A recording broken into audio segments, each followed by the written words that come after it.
femme blonde aux yeux turquoise. Ils se firent tous les présentations. Ensuite, Regius Animus invita Plume et ses compagnons dans leur promenade à travers les airs. Ils avaient formé un énorme ballon et survolé la forêt. C'était comme dans un avion de basse altitude avec une vue à 360 degrés. À l'intérieur, ils étaient assis confortablement et le ballon s'avançait lentement d'un mouvement circulaire comme dans un manège mobile. Les oiseaux et les insectes arrivaient de partout. Le ciel semblait couvert d'un gros nuage compact.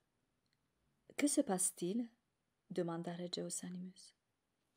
« Les oiseaux et les insectes viennent se réfugier ici à cause de la grande destruction qui a commencé partout sur la planète, » dit Plume. « Cela veut dire que Pollutionus a recommencé » dit Célestine contrariée.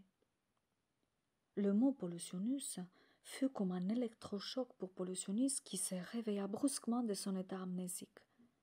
Jusqu'à là, il suivait Henri partout accompagné de son petit chien blanc. Le film de sa vie se déroula devant ses yeux à grande vitesse et il se souvint de tout ce qu'il avait fait jusqu'au moindre détail. Cyclonus détruit tout sur son passage, dit Plume. Qui ça? Demanda le sage. C'est une force destructrice qui se nourrit de tous les déséquilibres écologiques. Mes observations de ces 500 dernières années démontrent que sa force s'était multipliée par 100 000. Que dites-vous? 500 ans? Demanda le sage. Oui, bientôt je vais fêter mes 550 ans. Comment est-il possible de vivre aussi longtemps? Comment est-il possible de mourir si vite? Je sais que cela te semble incroyable, mais quand je te montrerai notre mode de vie, tu comprendras comment est-ce possible. Cela m'intéresse, dit le sage. Donc je disais que Cyclonus est reparti en voyage. Et Jampolus nous a avertis qu'il se dirigeait droit vers nous à cause de la forêt qui avait été détruite.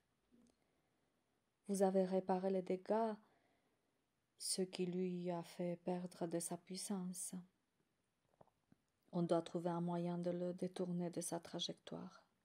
La protection que Jampolus avait faite ne pourra pas résister face à cette puissance destructrice. Comment pouvons-nous faire pour l'arrêter? Demandèrent tous en chœur.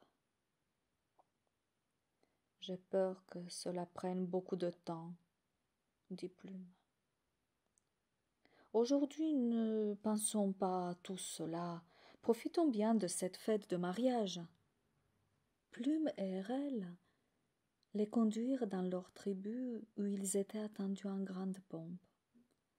Leur village était installé en haut d'une montagne avec un climat équatorial et une végétation luxuriante. Vu du haut, c'était comme la carte d'un lieu de vacances. Timothée et ses compagnons avaient hâte d'atterrir pour voir de plus près cette merveille. Ils apercevaient tout un circuit de cascades et grandes piscines naturelles. C'était un paysage de rêve, beau à voir. En s'approchant, ils constatèrent que la température montait au fur et à mesure.